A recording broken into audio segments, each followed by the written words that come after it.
الحمد لله الحمد لله رب العالمين والصلاة والسلام على سيد الأنبياء والمرسلين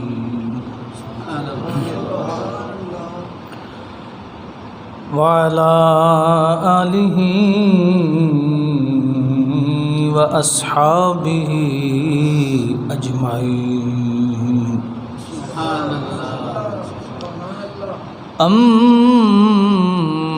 بعد فأعوذ بالله من الشيطان الرجيم بسم الله الرحمن الرحيم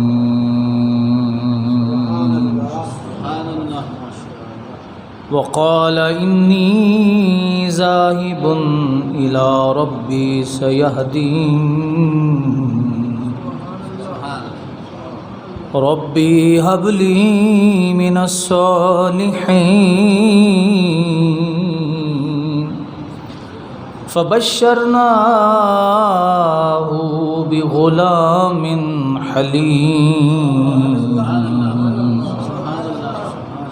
فلما بلغ معه السعي قال يا بني إني أرى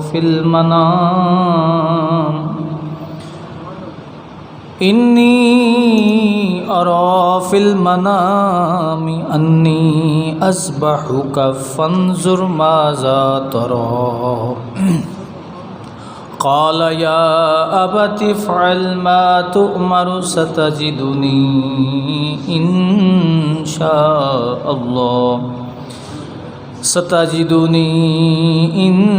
شاء الله من الصابرين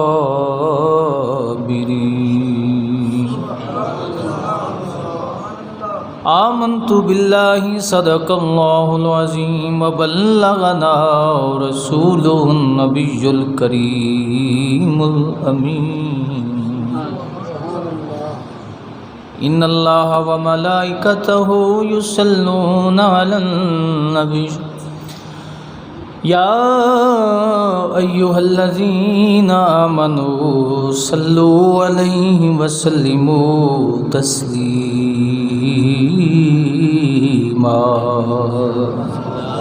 الصلاة والسلام عليك يا سيدي یا رسول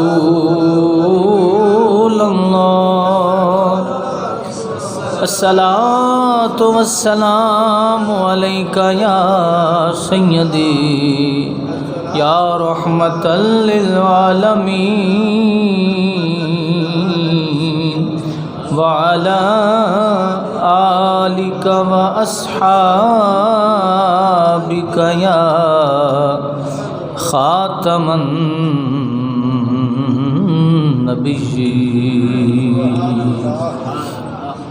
رنگین و سادہ حسین و سادہ رنگی ہے داستان حرم حسین و سادہ رنگی ہے داستان حرم نہایت اس کی حسین ہیں ابتدا اسماعیل نہایت اس کی حسین ہیں ابتدا اسماعیل یہ فیضان نظر تھا یہ فیضان نظر تھا یا مکتب کی کرامت تھی یہ فیضان نظر تھا یا مکتب کی کرامت تھی سکھائے کس نے اسماعیل کو آداب فرزندی حمد و صلات کے بعد معزز و محتشم احباب ذی وقار، قرآن شریف میں حضرت سیدنا ابراہیم خلیل اللہ علیہ السلام کا یوں تو ذکر پاک مختلف مقامات پر مختلف تعارف کے ساتھ موجود ہے۔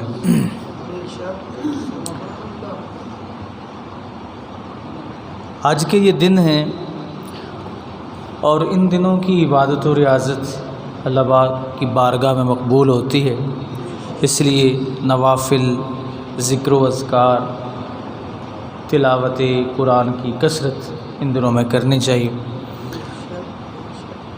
حضرت ابراہیم علیہ السلام کی ذات جو ہے نا، یہ حج میں بنیادی موضوع ہے۔ یہ پورا مہینہ جو ذی الحج شریف کا ہے، اللہ کے فضل و کرم سے اس کی ساری عظمتیں اور اس کی ساری شانیں جو ہیں میرے آقا کے جد امجد کی وجہ سے۔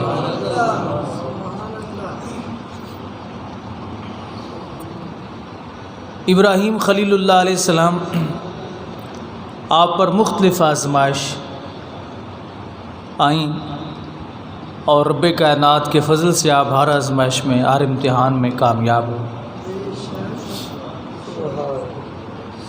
نبی کی بڑی شان ہوتی ہے، بڑا مقام ہوتا ہے۔ قرآن کہتا ہے کہ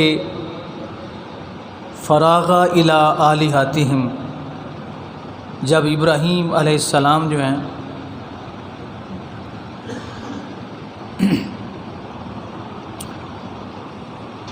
ان کے خداؤں کی طرف سے چھپ کر چلے تو فقال الا تاکلون، تو ان کو کہتے ہیں کہ کیا تم کھاتے نہیں ہو؟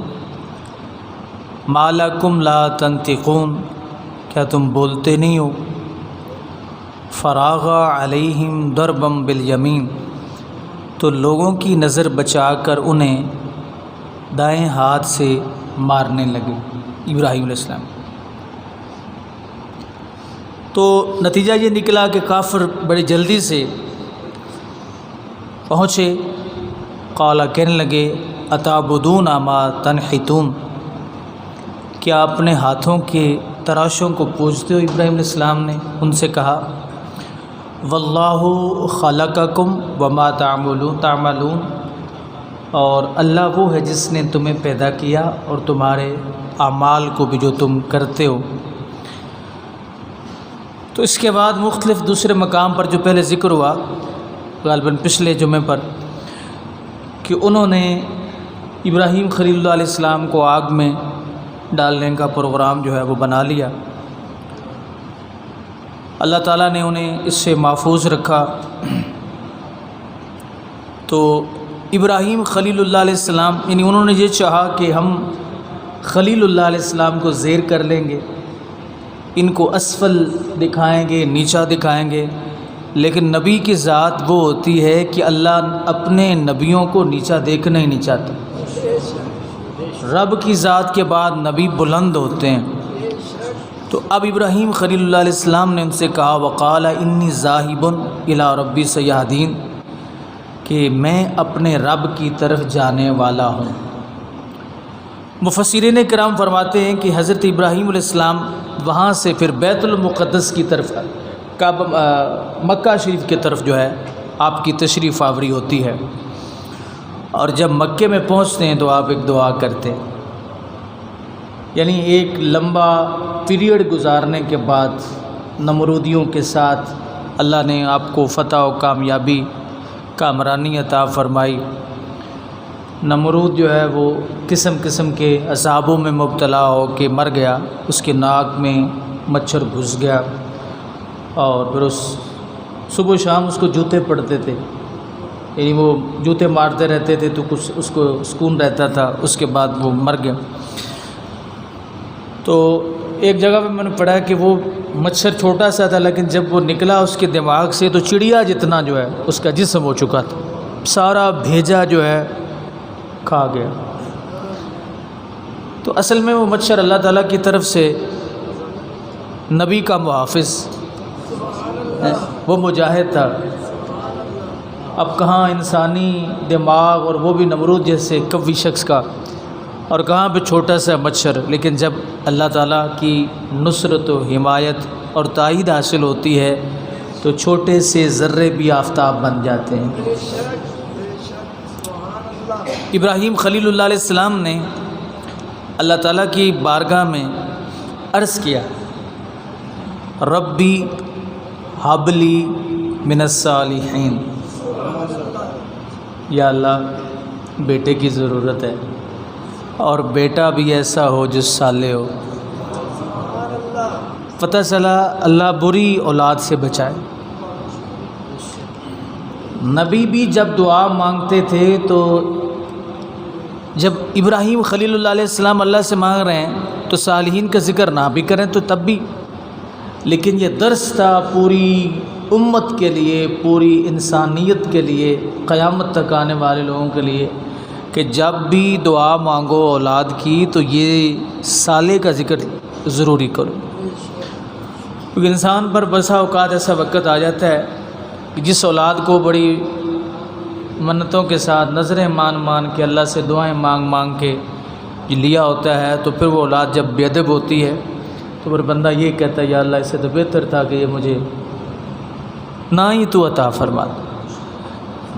تو اس لیے اولاد کے ساتھ بیوی کی جب کوئی شخص نکاح کی نیت کرے تو اسے یہ چاہیے کہ وہ صالح بیوی کی دعا کرے، اور جب کوئی اولاد مانگے تو اسے یہ چاہیے کہ وہ صالح اولاد کی دعا کرے، اور یہ دعا کرنا کہ اللہ صالح نیک فرما بردار اولاد عطا فرما، تو یہ حضرت ابراہیم علیہ السلام کی سنت بھی ہے، اللہ کا حکم بھی ہے۔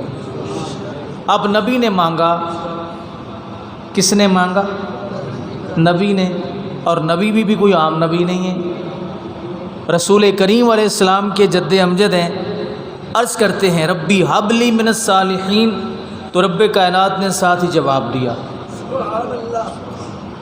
میرے ابراہیم تو نے مجھ سے مانگا ہے اس لیے کہ تمہارا جو پچھلا کیریئر ہے نا اس میں قدم قدم پر تو نے میرے لیے قربانیاں دی، تو نے چیخے میں چھلانگ لگائی ہے، نمرود کے ساتھ میری توحید پہ مناظرے کیے ہیں، اور اتنی تو نے محنت اور کوشش کی، اب تو مجھ سے مانگے میں نہ دوں۔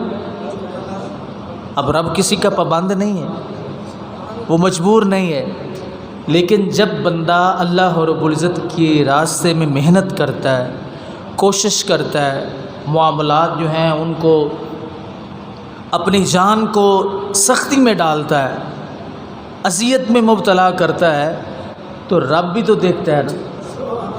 ایک حدیث پاک کا مفہوم ہے کہ جو شخص اللہ تعالیٰ کی راستے میں اتنی محنت کرے، اتنی کوشش کرے کہ وہ اپنے آرام اور سکون کو بھول جائے، تو رب کائنات اس کے تمام تر معاملات کو اپنے ذمہ کرم پہ لے لیتا ہے۔ تو میرا کام کرتا جا، میں تیرے کام کرتا جاؤں، اب تجھے اولاد کی فکر نہیں، تجھے جائیداد جمع کرنے کی ضرورت نہیں ہے، تو میرا کام کر رہا ہے، میں تیرا کروں گا۔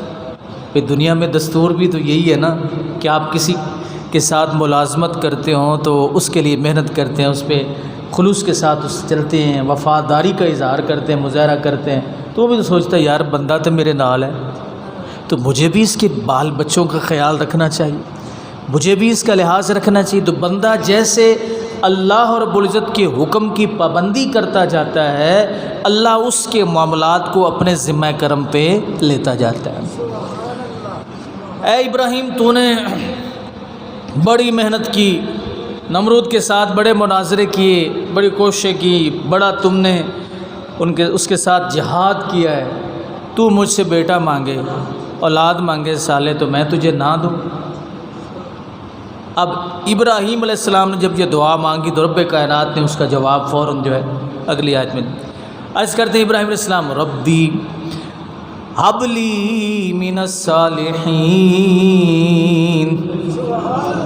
اے اللہ صالحین میں سے لائق یعنی لائق اولاد تو مجھے عطا فرما۔ جواب کیا آیا؟ فبشرناہ بغلام حلیم، رب کہتے ہیں ہم نے بشارت دی کس کو؟ ابراہیم علیہ السلام کو ہم نے بشارت دی۔ جب اللہ بشارت دے تو علم پاک بھی آ گیا۔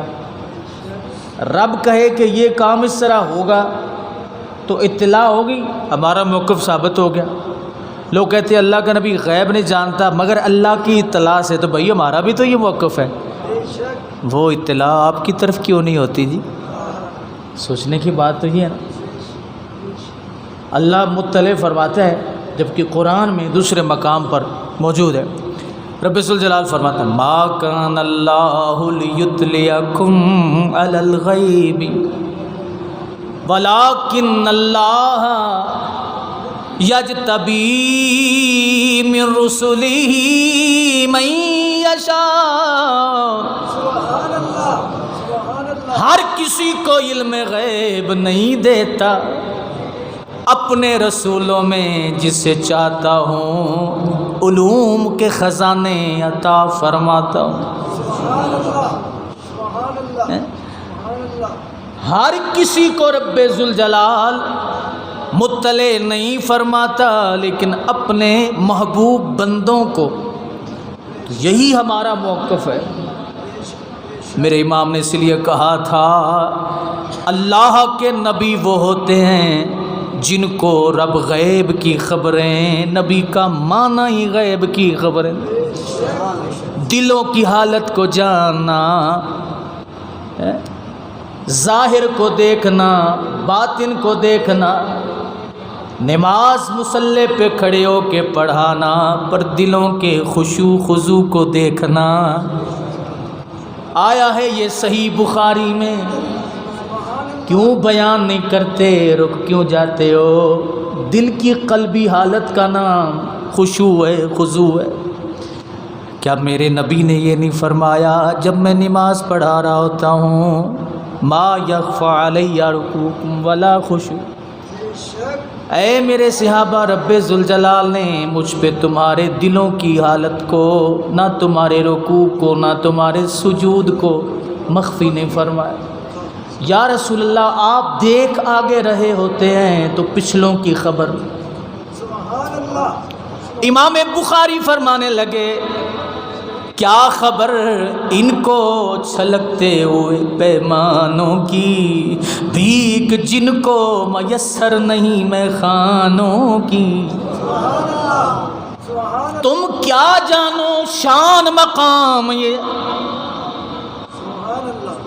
امام اہل سنت نے ترجمانی کی، کہتے ہیں سر عرش پر ہے تیری نظر، دل فرش پر ہے، سر عرش پر ہے تیری گزر، دل فرش پر ہے۔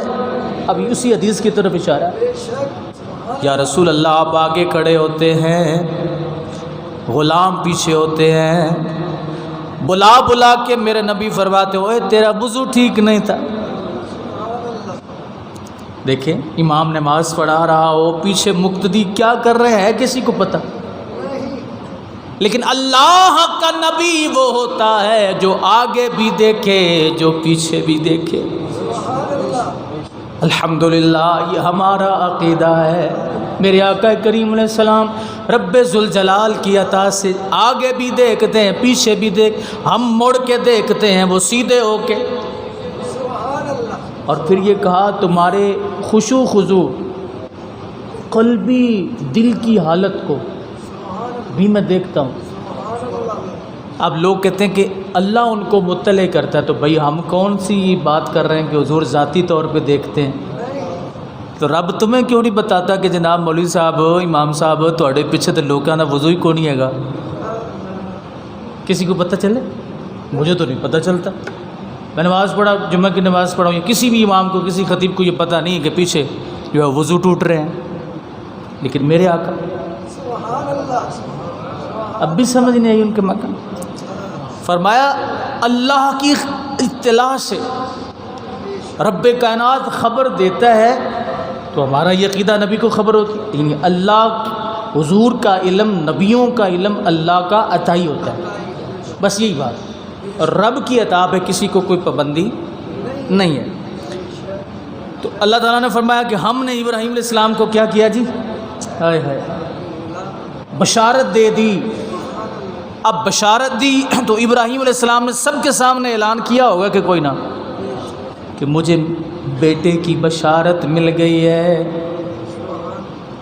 آج کی نسل ہوتی تو کہتے تمہیں کیا پتہ بیٹا، بچہ ملے گا یا نہیں ملے گا، اولاد ملے گی یا نہیں ملے گی، لیکن ابراہیم علیہ السلام نے فرمایا تم یہ کہتے ہو اولاد ملے گی یا نہیں ملے گی۔ خلیل اللہ علیہ السلام سے رب ذوالجلال فرما رہا ہے فقط اولاد کی بات نہیں، اللہ فرماتا ہے میں اس کی صفات بھی بیان کر رہا ہوں کہ وہ بیٹا ایسا ہوگا۔ فبشرناہ بغلام حلیم، اے ابراہیم وہ جو تیرا لخت جگر ہوگا وہ عام بچوں جیسا نہیں ہوگا، بڑا بردبار ہوگا، بڑا برداشت والا ہوگا۔ اے خلیل اللہ تمہیں کیسے پتہ چلا؟ ابراہیم کہہ رہے ہیں کہ مجھے میرے رب نے بتایا۔ اچھا، اب کوئی بندہ اگر کسی کو یہ خبر دے دے کہ تمہارے گھر میں بیٹا پیدا ہوگا تو لوگ کہیں گے کیوں، تجھے غیب کی خبر ہے، تجھے غیب کا علم ہے، یہی کہیں گے نا۔ لیکن ابراہیم علیہ السلام کو بھی تو رب فرما رہا ہے کہ تم اعلان کریں کہ تیرے گھر میں کیا ہوگا، بیٹا ہوگا، اور فرمایا پھر بیٹا عام بیٹا نہیں ہوگا، ایسا ہوگا۔ کیسا ہوگا؟ بڑی برداشت والا ہوگا۔ مطلب کیا کہ تم گلے پہ چھری بھی رکھ دو گے نا تو وہ یہ نہیں کہے گا کہ ابا کیا کر رہے ہو۔ غلام حلیم۔ اب ابراہیم خلیل اللہ علیہ السلام نے مانگی دعا، ربی حب لی من الصالحین، فبشرناہ بغلام حلیم، فلما بلغ معہ السعی، جب وہ لخت جگر آنکھوں کا نور بنا، جب وہ لخت جگر سے محبت بڑھی، جب پیار بڑا، 4 مہینے بچہ پاس رہے پھر مر جائے، درد ہوتی کوئی نہیں، 4 دن کچھ کم ہوتی ہے، اور جب بچہ بڑا ہو جائے، تکڑا ہو جائے، 15 16 17 سال کا ہو جائے تو پھر جائے تو درد ہوتا ہے کوئی نہیں۔ اللہ، جب حضرت اسماعیل علیہ السلام بڑے ہو گئے اور حضرت ابراہیم علیہ السلام کی آنکھوں کا نور آپ کی آنکھوں کی ٹھنڈک بن گئے، معاملات میں، کاروبار زندگی میں، گھر کے کام کاج میں، اسماعیل علیہ السلام ابراہیم خلیل اللہ علیہ السلام کے معاون بن گئے۔ جب ابراہیم علیہ السلام کی محبت بڑی نا، آئے ہائے ہائے، تو رب نے کہا ابراہیم میدان میں آ جاؤ، ہم نے تیرا دل اپنی محبت کے لیے بنایا ہے۔ رسول کریم علیہ السلام کا پیار جب بڑھا نا ام المومنین سیدہ عائشہ رضی اللہ تعالیٰ عنہ سے، تو رب نے فرمایا محبوب ہجرت کرو۔ یہ بھی تعلیم امت کے لیے تھا۔ اللہ رب العزت اپنے محبوب بندے کے دل میں کسی اور کا پیار لمیٹڈ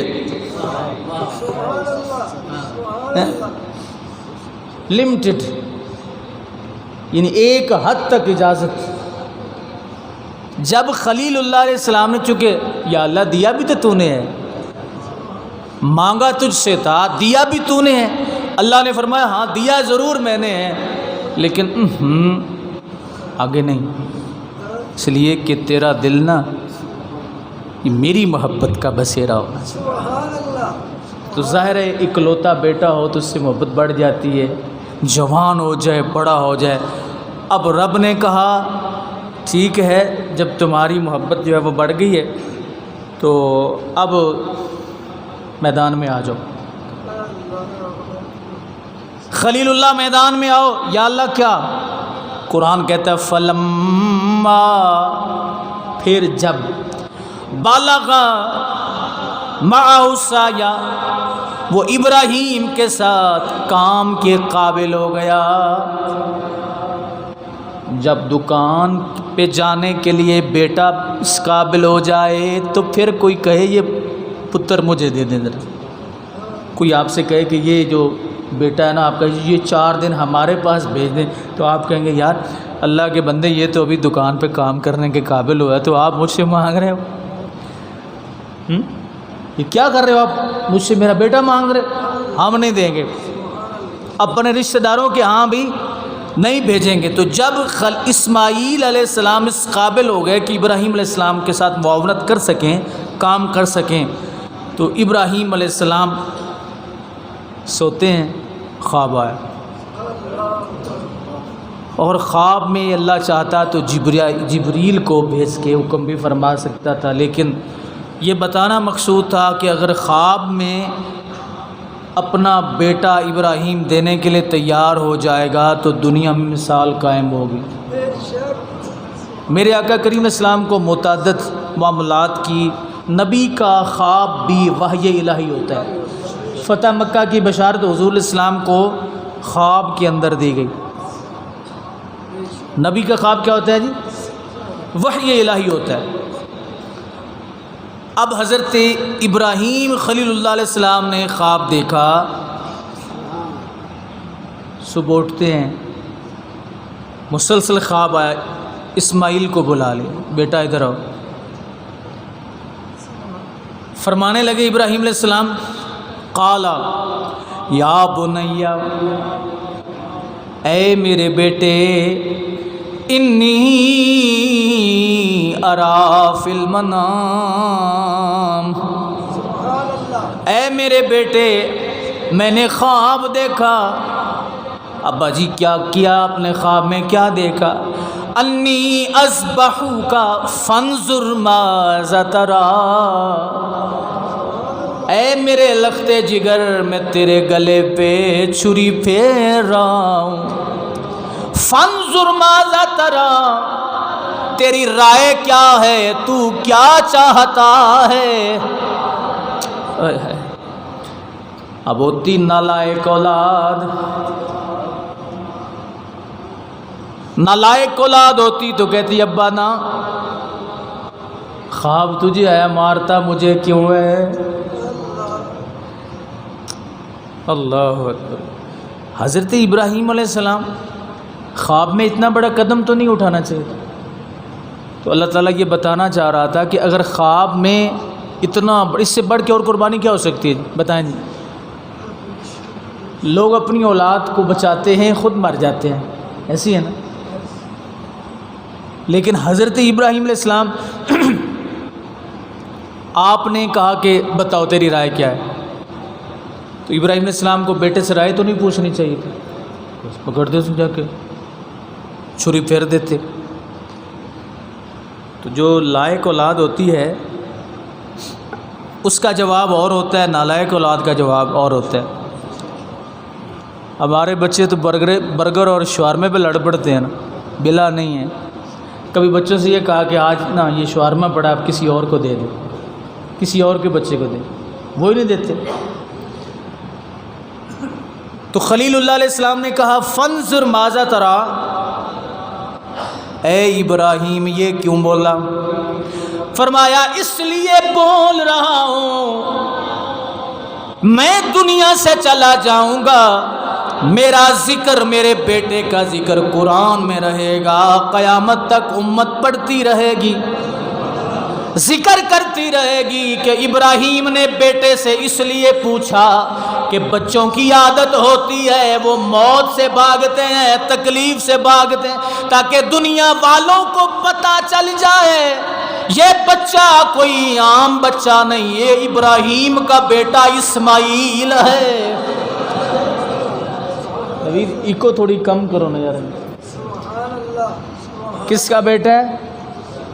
یہ ابراہیم کا بیٹا اسماعیل ہے، جس سے جب پوچھا گیا ابراہیم بولے قال یا بنیا انی ارا فی المنام، انی اذبحک فانظر ماذا تری، اب بیٹا آگے سے کیا بولا؟ قالا، کہنے لگے اسماعیل، یا ابت افعل ما تؤمر ستجدنی انشاء اللہ من الصابرین۔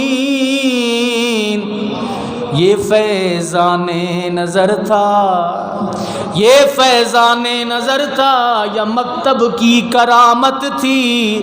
سکھائے کس نے اسماعیل کو آداب فرزندی؟ ایسا بھی کوئی لخت جگر ہو کہ جس کو باپ کہہ رہا ہو تیرے گلے پہ چھری پھیرنا چاہتا ہوں، بیٹا آگے سے یہ کہ ابا جان دیر کیوں کرتے ہو؟ بلکہ حدیث مصطفیٰ میں آیا اسماعیل علیہ السلام کو جب خلیل اللہ علیہ السلام نے جا کے لٹایا تو حضرت اسماعیل عرض کرتے میرے ابا جان مجھے الٹا لٹائیں۔ اے اسماعیل کیوں؟ فرمایا اس لیے اگر آپ مجھے سیدھا لٹائیں گے میرے گلے سے خون کے فوارے نکلیں گے، آپ میرے والد ہیں، کہیں آپ کی شفقت پدری غالب نہ آ جائے اور رب ذوالجلال کے حکم میں تاخیر نہ ہو جائے، لیٹ نہ ہو جائے، تاخیر نہ ہو جائے۔ رب نے آپ کو حکم دیا ہے آپ ایک لمحہ بھی میری جان جاتی ہے تو جائے، رکھیں آپ میرے گردن پہ چھری۔ نبی کے ہاتھ سے مرنا، نبی کے ہاتھ سے ذبح ہونا یہ انسان نہیں بلکہ جانوروں کا بھی شوق ہے۔ اٹھائیے صحیح بخاری شریف، میرے مصطفیٰ کریم علیہ السلام نے 100 اونٹوں کو قربان کرنے کا پروگرام بنایا۔ صحابہ کرام نے عرض کیا یا رسول اللہ، جناب صدیق، جناب عمر، جناب عثمان و علی، جناب بلال عرض کرتے ہیں یا رسول اللہ کچھ ہمارے ذمے بھی لگائیے، ہم ان کو ذبح کریں۔ حضور نے فرمایا مجھے ابتدا تو کرنے دو۔ میرے آقا کریم علیہ السلام نے ہاتھ میں چھرا لیا، آپ جب اونٹوں کی طرف بڑھے ایک دوسرے کو دھکے لگا رہے، کھلبلی مچ گئی، وجد میں آئے اونٹ، ایک دوسرے کو دھکے دے رہا تھا کہ پہلے مجھے مرنے دے۔ گردنیں اپنی اونٹ میرے آقا کے سامنے رکھ رہے تھے، تو پھیر چھری میرے گلے پہ تب مزہ ہو، اور میں دعا کروں دل سے میرے قاتل کا بھلا ہو۔ تو پھیر چھری میرے گلے پہ تب مزہ ہو، اور میں دعا کروں دل سے میرے قاتل کا بھلا ہو۔ اونٹ کہہ رہے ہیں یہ تو دیکھو چھری کس کے ہاتھ میں؟ جناب صدیق اگر چھری کو لے کے آتے اونٹ بھاگتے، جناب عمر آتے، جناب عثمان و علی آتے، یقیناً اونٹ پیچھے ہٹتے، پر چھری جب آئے مصطفیٰ کے ہاتھ میں، چھری جب آئے اللہ کے نبی کے ہاتھ میں، تو اونٹ کا بھی دل کرتا ہے میں پہلے مروں۔ آپ نے دیکھا ہوگا جب قربانی آئے گی، جب جانور ذبح کرنے لگو گے، ہے کوئی ایسا اونٹ جو اپنی گردن آپ سامنے رکھے کہے پھرو چھری، ادھر ٹانگ مارے گا، ادھر بھاگے گا، دوڑے گا، اپنی جان بچائے گا۔ لیکن جب چھری نبی کے ہاتھ میں آئے، لیکن جب چھری نبیوں کے نبی کے ہاتھ میں آتی ہے تو جانور اپنی گردنیں لٹاتے ہیں، کہتے اللہ کے نبی آپ چھری چلائے، دیر نہ کریں، کیونکہ آپ کے ہاتھ سے قتل ہونا، ذبح ہونے میں جو لذت ہے وہ کسی اور کے ہاتھ میں نہیں ہے۔ اب چھری پکڑی میرے آقا کے جد امجد حضرت ابراہیم علیہ السلام نے، اور نیچے پڑا ہوا لخت جگر ہے، بیٹا بھی نبی، باپ بھی نبی، بیٹا کہہ رہا ہے ابا جان دیر نہ کریں، لیٹ نہ کریں، جلدی کریں۔ یہ فیضان نظر تھا یا مکتب کی کرامت تھی؟ سکھائے کس نے اسماعیل کو آداب فرزندی. ایسی بھی اولاد ہوتی ہے، باپ منع کرتا رہتا ہے باز آ جا، اوے باہر نہ جایا کر، اوے موٹر سائیکل نہ دوڑایا کر، اوے مجھے علامے تانے نہ دلوایا کر، خرابیاں نہ کیا کر. بیٹا کہتا ہے دیکھا جائے گا. یہ ابا جی تسی نہیں ہمیں کر دے سو، جواب ہے نا نسل کا. یہ ابا جی جس لئے تسی ساڑی عمر چندے ہیں تسی ہمیں کوئی نہیں کر دے ہے، سانو روک دے. اولاد یہ کام کرتی ہے، لیکن یہ اسماعیل ہیں جو اپنے باپ کے ہاتھوں سے ذبح ہونے کے لیے تیار ہیں. مفسرین کرام فرماتے ہیں اصل میں ایک معاملہ اور بھی تھا کہ جو اللہ کی راہ میں، آپ دیکھتے ہیں نا یہ قربانی کا جانور جب ذبح کریں گے تو اس کے ٹکڑے ٹکڑے کر دیں گے. بکری کتنی عمر کی ہوتی ہے؟ سال کی ہوتی نہیں. آپ اس بکری کو ذبح کرتے ہیں، ٹکڑے ٹکڑے کر کے اس کو پکاتے ہیں، پھر کھا پی کے فضلہ بناتے ہیں. تو میرے آقا کیا فرماتے ہیں؟ قیامت کے دن یہ بکری تمہاری سواری ہوگی. ہے کوئی نہیں؟ حدیث پاک میں ہے کہ نہیں؟ یہ بکری تمہاری کیا ہوگی؟ اچھا، اس بکری کے اوپر آپ بیٹھ جائیں، اس سے کہیں 2 قدم چل، اس کی کمر ٹوٹ جائے گی. کہے گی مجھے خرید کے لائے ہو قربانی کے لیے، میرے اوپر سواری کیوں کر رہے ہو؟ ظالم ہو تم اتنے. 4 قدم نہیں چل سکے گی، لیکن ریزہ ریزہ ہو کے، ٹکڑے ٹکڑے ہو کے، کھال اتروا کے، اپنا خون بھی بہا کے، آگ پہ پک گئی، بندے کی خوراک بن گئی. نہ جانے کتنی صدیاں قیامت تک گزریں گی، لیکن جب یہ کرنے والا قیامت کے دن آئے گا تو بکری کہے گی او مجھے خرید کے کرنے والے، میرے انگ انگ سند سند بنانے والے، میرے ٹکڑے کرنے والے، آ ذرا میں بھی موجود ہوں، بیٹھ میرے اوپر، تجھے پل صراط سے گزار. اس لیے جو رب کی راہ میں کٹ جائے، جو رب کی راہ میں ریزہ ریزہ ہو جائے، اللہ قیامت والے دن اس کی طاقت کو بڑھائے گا. اب اس بکری کو دنیا میں 5 من کے بندے نے خریدا تھا، اس کا تو پاؤں نہیں برداشت کر سکتی، لیکن قیامت کے دن وہ کہے گی آئے 5 من والے آ جاؤ، اس لیے کہ میں ٹکڑے ٹکڑے ہو کے آئی ہوں، اور اللہ نے مجھ میں اتنی طاقت ڈال دی ہے کہ تو 5 چھوڑ کے 10 من کا بھی ہو، میں تجھے اٹھا کے پل صراط تک گزر جاؤں. تو اسماعیل بھی یہی چاہتے تھے کہ مجھے بھی موقع مل جائے کہ اللہ کی راہ میں کٹ جاؤں، اس لیے کہ جو رب کی راہ میں کٹ جائے اس میں برکت بھی ہوتی ہے. اگر اسماعیل علیہ السلام نہ اپنے گردن جھکاتے تو آج ان کا ذکر ہوتا.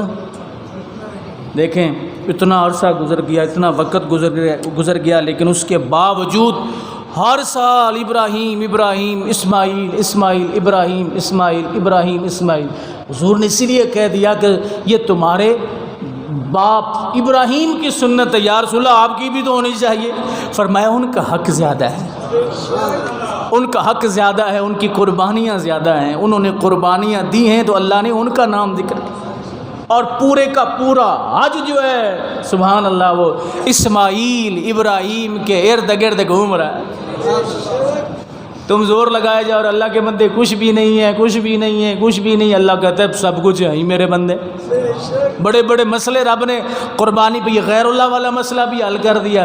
غیر اللہ کے نام پہ حرام ہے جناب جی جانور پہ نام رکھنا، تو کیوں کہتے ہو ابا کی قربانی، اماں کی قربانی، چاچو کی قربانی، دادی کی قربانی، فلاں کی قربانی، فلاں کی قربانی. تو یہ غیر اللہ ہے کوئی نہیں. اللہ نے کہا یہ ہر سال تمہارا یہ مسئلہ بھی حل ہوتا رہے گا. اللہ کے فضل سے اہل سنت کے عقائد جو ہیں وہ رب کائنات قدم قدم پر جو ہے وہ ظاہر فرماتا ہے. آپ جتنے بھی یہ حج پہ ہی غور کر لیں تو آپ کو اہل سنت کا عقیدہ سمجھ میں آ جائے. آپ نے رٹ لگائی بھائی، میں نے یہ کئی مرتبہ بات کی ہے کہ جب ذبح کرتے ہیں اس وقت اللہ کے علاوہ کسی کا نام کوئی لیتا ہے؟ نام جی نہیں لیتا نا. تو پھر یہ کس کی بات کر رہے ہیں؟ لات و منات عزا کے نام پہ جو ذبح کرتے تھے مذمت ان کی ہے۔ ہم جب ذبح کرتے ہیں تو کیا کہتے ہیں؟ بسم اللہ اللہ اکبر اللہ اکبر اللہ اکبر۔ تو ذبح کس کے نام پہ ہوا ہے؟ آپ کا رولا کیا ہے؟ جو آپ کا رولا ہے تو پھر قربانی سے نکال لیں اپنے ابا کا، کہو جی ابراہیم علیہ السلام، پھر بھی بات خراب ہو گئی، نام تو پھر ابراہیم کا آ گیا۔ تم بندوں کو ہٹاتے اور رب کہتا ہے میرے بندے ہی تو سب کچھ ہیں، یہ میرا تعارف ہے، میرا فیضان اس دنیا میں پہنچانے کا یہ ذریعہ ہے، ورنہ تم تو میرے جو ہے وہ تجلی کو برداشت ہی نہیں کر سکتے۔ امام اہل سنت نے کہا ادھر مخلوق میں شاغل ادھر اللہ سے واصل، خاص اس برزخ کبریٰ میں ہے حرف مشدد کا۔ فرمائیے ادھر اللہ رب العزت سے ملے ہوئے ہیں، ادھر مخلوق میں شامل ہیں، شاغل ہیں، مشغول ہیں، اللہ سے فیض لیتے ہیں، مخلوق میں تقسیم کرتے ہیں۔ کہا تھا نا کافروں، نبی آتا ہے بازاروں میں بھی چلتا ہے، کھاتا بھی ہے پیتا بھی ہے، نبی ایسا ہوتا ہے؟ تو رب نے کہا ہے ظالموں، نبی ایسا ہی ہوتا ہے، یہ جو کھاتا ہے پیتا ہے چلتا ہے نا، یہ تمہیں بتانے کے لیے، تمہیں یہ پتہ نہیں کہ یہ کھاتا ہے تمہیں بتانے کے لیے، پیتا ہے تمہیں بتانے کے لیے کہ اس طرح پیتے ہیں، جانوروں کی طرح نہیں پیتے۔ پوچھا گیا نا میرے آقا سے کہ آپ ہاں میرا رب مجھے کھلاتا بھی پلا، تمہیں کیا خبر، تمہیں کیا تکلیف؟ تو عرض کرنے کا مطلب یہ ہے میرے بھائی، حضرت ابراہیم اسماعیل علیہ السلام نے کمال کر دیا کہ ابا جی جو میرے رب نے آپ کو حکم دیا ہے نا آپ وہی کریں۔ اب قرآن کہتا ہے فَلَمَّا أَسْلَمَا وَتَلَّهُ لِلْجَبِينِ، جب ان دونوں نے ہمارے حکم پر گردن رکھی اور باپ نے بیٹے کو ماتھے کے بل لٹایا۔ جب ذبح کرنے لگتے ہیں تو ماتھے کے بل نہیں لٹاتے، سیدھا لٹاتے ہیں، کیونکہ اسماعیل نے عرض کیا تھا ابا جان مجھے سیدھا نہ لٹائیے، مجھے الٹا لٹائیے، کہیں رب ذوالجلال کے حکم کے درمیان میں میری محبت نہ آ جائے۔ جب اسماعیل نے چھری پھیری تو رب فرماتا ہے وَنَادَيْنَاهُ أَن يَا إِبْرَاهِيمُ، ہم نے ندا دی اے ابراہیم، او میرے محبوب ابراہیم، قد صدقت الرؤیا انا کذالک نجزی المحسنین۔ اے ابراہیم میں نے تو خواب میں حکم دیا تھا، تم نے کمال کر دیا۔ ان ھذا لہو البلاء المبین وفدیناہ بذبح عظیم وترکنا علیہ فی الآخرین سلام علی ابراہیم، سلام علی ابراہیم۔ رب نے خود سلام بھیج کے بتایا کہ ابراہیم نے کام ہی ایسا کر کے دکھایا جو سلام کا مستحق ٹھہرا۔ اللہ سلام علی ابراہیم، تم پڑھنے نہیں دیتے ہو، رب کہہ رہا میں سلام بھیجتا ہوں، کس پہ؟ ابراہیم پہ سلام ہو کیا؟ میری بات مانی، میں نے خواب میں کہا لخت جگر کے گلے پہ چھری رکھ دے، ابراہیم نے ایک قدم بھی پیچھے نہ ہٹایا۔ اللہ فرماتا ہے وَتَرَكْنَا عَلَيْهِ فِي الْآخِرِينَ، اے ابراہیم میرا تجھے یہ تحفہ ہے، تیرے اس عمل کو قیامت تک جاری کروں گا۔ کذالک نجزی المحسنین انہ من عبادنا المؤمنین۔ رب کہتا ہے یہ ہوتے ہیں میرے مومن بندے، میری بات مانتے ہیں اور کسی کی پیچھے مڑ کے نہیں دیکھتے۔ کیا ہم بھی ایسے کرتے ہیں؟ جو اللہ کہتا ہے ہمیں یہ نہ کرو، اے یہ نہ کرو، اے یہ کرو یہ نہ کرو، ہم کہتے ہیں جو ہمارے بارے میں وہ کریں گے، جو ہمارے بارے میں وہ نہیں کریں گے۔ یا اللہ تو کہتا ہے تو کہتا ہے۔ اللہ تو حضرت گرامی حضرت ابراہیم علیہ السلام کی یہ عظیم قربانی ہے، اللہ نے ان کو اجر یہ دیا کہ قیامت تک وَتَرَكْنَا عَلَيْهِ فِي الْآخِرِينَ، قیامت تک جتنے بھی صاحب نصاب لوگ آئیں گے اے ابراہیم، اس لیے کہ وفدیناہ بذبح عظیم، جو آیا ہے نا وہ مینڈا شریف، وہ کوئی عام نہیں ہے، وہ بہت بڑا ذبیحہ ہے۔ کیوں بڑا کیوں ہے؟ اس لیے کہ نبی کے ہاتھ سے ذبح ہوا ہے۔ جو نبی کے ہاتھ سے ذبح ہو جائے اللہ اس کو کہے یہ بہت بڑا ذبیحہ ہے، بہت بڑا ذبیحہ ہے۔ تو حضرت گرامی اس ابراہیم علیہ السلام کی یہ عظیم قربانی جو ہے یہ قیامت تک رب کا وعدہ ہے، جاری و ساری رہے گی۔ چند مسائل جو ہیں وہ آپ کے گوش گزار کر رہا ہوں قربانی کے حوالے سے۔ ایک تو جانور کی عمر کا بڑا رولا لوگ ڈالتے ہیں، آج کل تو کٹا چھایا ہوا ہے۔ جو کہتے تھے نا کٹا نہیں کرنا چاہیے، وہ بھی کہتے ہیں کوئی اور نہ ملے تو ٹھیک ہے۔ ہاں جی، جو کہتے ساری زندگی لگا دی کٹا نہیں کرنا، کٹا نہیں کرنا، کٹا ہوں گاں کیوں نہیں کرتے پے ہو؟ کیوں جی؟ اچھا میں گل کراں، یہ اللہ دے فضل نہ رب نے احناف دا موقف منوایا ہے۔ یہ جڑا گاواں نو نکلے نا وہ پھول جائے پھوڑے جائے، یہ اللہ تعالیٰ نے دکھایا ہے یہ بھی میرے بندے نے، ایتکی انہاں دے موقف دے مطابق قربانی کر لو، او جانے۔ میں ایک کلپ سنیا ہو پہ آ کے، ہاں کوئی اور جانور نہ ملے تو پھر ٹھیک ہے بھئی، جو ثابت نہیں وہ ٹھیک کیسے ہو گیا؟ آپ کے موقف کے مطابق جو ثابت نہیں ہے وہ ٹھیک کیسے ہو گیا؟ بعض اناف نہیں، سارے اناف جو ہے، امام اعظم ابو حنیفہ رحمۃ اللہ علیہ تعالیٰ کے مقلدین جو ہیں سب کے نزدیک کٹا جو ہے وہ جائز ہے۔ آپ کے نزدیک جائز نہیں ہے تو پھر اب کیوں کر رہے ہیں؟ خبردار کسی نے کٹا کیا تو بات سمجھ۔ اللہ تعالیٰ نے اپنے فضل سے، اپنی رحمت سے امام اعظم ابو حنیفہ کے موقف کو منوایا ہے۔ نہ کرو حق کٹا تو کھاؤ نہ، تسی گاواں تے لگ پتہ جاوے تو اگلے وڑن ہی پہ دیندے ہوتے۔ تو عمر کے لحاظ سے یہ مسئلہ میں عرض کر دوں کہ جو بڑا جانور ہے نا، اونٹ کے علاوہ اس کی عمر 2 سال۔ یہ جو دوندا ہونا، چوگا ہونا، یہ ہماری اصطلاحیں ہیں۔ اگر تسلی ہو جائے کہ جانور کی عمر 2 سال ہے تو وہ دوندا نہ بھی ہو تو وہ لگ جاتا ہے، لیکن اونٹ جو ہے اس کی عمر 5 سال جو ہے وہ ہونی چاہیے۔ اچھا اس کے بعد جو ہے جو قربانی کا جانور، یہ پچھلے جمعہ بھی شاید میں نے یہ مسئلہ عرض کیا تھا، بہت سارے لوگ اس مسئلے میں وہ پھنس جاتے ہیں کہ والد کی طرف سے، فوت شدگان کی طرف سے قربانی جو ہے وہ کرنی چاہیے یا نہیں کرنی چاہیے۔ تو میرے بھائی اگر آپ صاحب استطاعت ہے، بات ذرا غور سے سن لیجیے۔ 84,000 روپے مئی کے مہینے کے لحاظ سے 52.5 تولے چاندی کی قیمت بنتی، آپ کے پاس 84,000 روپے موجود ہیں تو آپ پر قربانی واجب ہے۔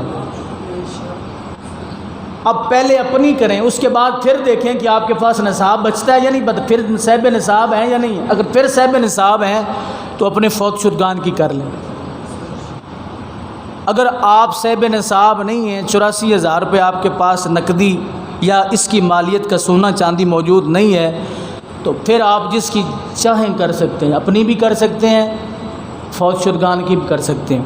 یعنی اگر آپ صاحب نصاب نہیں ہیں، اور اگر آپ صاحب نصاب نہیں ہیں تو آپ نے نظر مان لی کہ میں قربانی کروں ہی کروں اس لیے کہ محلے میں عزت نہیں رہتی، اب اس صورت میں اگر آپ کا جانور چوری ہو گیا یا مر گیا تو دوبارہ کرنا پڑے گا، اس لیے کہ آپ نے ایک چیز آپ کے اوپر واجب نہیں تھی، اس کیوں اپنے ذمہ واجب کیا۔ اور اگر آپ صاحب نصاب ہیں، جانور خریدا ہے، بیمار ہو گیا ہے، ٹھیک ہے، یا مر گیا ہے، چوری ہو گیا ہے، تو دوبارہ پھر دیکھیں گے کہ صاحب نصاب ہیں کوئی نہیں۔ اگر دوبارہ پھر آپ کے پاس نصاب بنتا ہے اتنا 52.5 تولے کم از کم چاندی کی قیمت کا، تو پھر آپ پر قربانی کرنا دوبارہ واجب ہے، نہیں بنتا تو نہ بن۔ جانور ذبح کر رہے تھے تو ذبح کے وقت اس میں کوئی عیب پیدا ہو گیا، آنکھ نکل گئی، اس کا کان کٹ گیا، سینگ جو ہے وہ جڑ سے اکھڑ گیا، یہ عیب ہو گیا، عیب پیدا ہو گیا۔ تو ذبح کے وقت کا عیب کا کوئی اعتبار نہیں ہے۔ ایک شخص نے جانور خریدا تو جانور جو ہے قربانی سے 4-5 دن پہلے اس میں عیب پیدا ہو گیا، اس کے لیے شریعت کا حکم یہ ہے کہ اگر دوسرا جانور خریدنے کی طاقت ہے تو خرید لے، ورنہ اسی کوئی ذبح کر لے۔ اور گوشت کی تقسیم کے حوالے سے یہ اکثر رواج جو ہے ہمارے علاقوں میں موجود ہے، یہ غلط رواج ہے، جو اسے بنا کے دیتے ہیں، اس کو ہمیشہ تول کے دینا چاہیے، اور سارا گوشت جو ہے وہ تولنا چاہیے۔ اور جو بھی قربانی کرے کوشش کرے کہ اپنے ہاتھ سے قربانی کرے۔ عید الاضحیٰ کی نماز انشاءاللہ بفضل خدا جامع مسجد حضرت مولانا لشکر الدین رحمۃ اللہ علیہ تعالیٰ میں 6 بجے پڑھی جائے گی۔ کتنے بجے جی؟ تو آپ کو پتہ ہے کہ 6 کا مطلب 6 ہی ہوتا ہے، 5:06 یا 7 پر طلوع ہے، ٹھیک ہے، اور 6 بجے انشاءاللہ نماز عید الفطر جو ہے وہ پڑھیں گے۔ تمام حضرات جو ہیں وہ جو عید الاضحیٰ وہ پڑھیں گے، تو تمام حضرات جو ہیں جو یہاں پڑھتے ہیں وہ ٹائم کا خیال رکھیں، کیونکہ 6 کا مطلب 6 ہی ہوتا ہے۔ راجو واجو کے کٹے دی قربانی کرو۔ واخر دعوانا